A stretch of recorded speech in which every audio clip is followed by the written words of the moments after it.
عمال قلب الدنيا على الموتوسيكل التي في اس النيكل الجديد ومش لاقيه عند حد. تعال اقول لك هتلاقيه فين. اعمل سيف للفيديو لو انت لسه ما تعرفنيش. انا ماجد من معرض مكنه وسكوتر، وبحب ان انا اقدم حاجات لاخواتي. تعال اقول لك على سعر التي في اس النيكل، وكمان هقول لك على الهديه اللي هتيجي معاها من معرض مكنه اند سكوتر.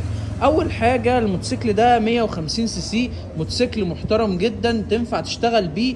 موتوسيكل في 2026 شركه تي في اس لاحظت ان الناس حابه شكل النواكل في الموتوسيكلات، فغيرت الاكسدام الامامي بنيكل والاكسدام الخلفي كمان مع الحمالات الحريمي، مديه شكل جميل جدا على الموتوسيكل.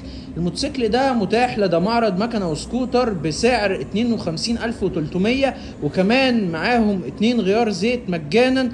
اول ما تيجي اسال على ماجد، انا معاك هقدر افيدك. الموتوسيكل ده اللي ما يعرفوش هو موتوسيكل من شركه عز العرب توكيل تي في اس.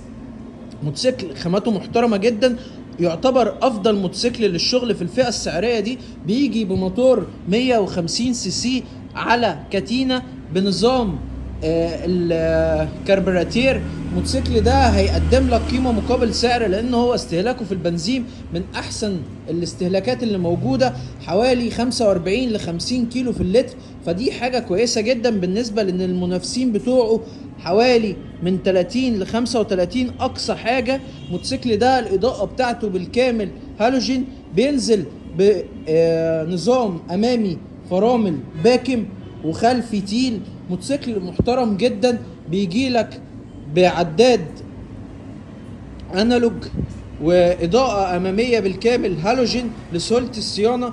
العداد بتاعه بيوريك السرعه اللي انت ماشي عليها، الغيارات، البنزين. كمان الموتوسيكل ده فيه ميزه محترمه جدا، طول ما الموتوسيكل داير مهما تيجي تدور مش هيدور، لان هو واخد امر من الكنترول ان هو خلاص داير، بيحافظ على المارش. موتوسيكل خاماته محترمه، كمان التعديل اللي هو حصل فيه ده خلى شكل الموتوسيكل جميل جدا زي ما احنا شايفين كده. الشلته بتاعت الموتوسيكل ده شلته كبيره تقدر تسيع 3 افراد.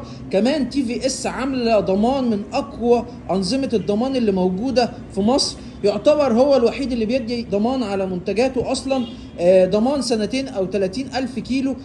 كمان بينزل لك دلوقتي مع الجواب كتيب للصيانات او جدول للصيانات، اول صيانتين مجانا، واحده عند ال 500 واحده عند ال 1000.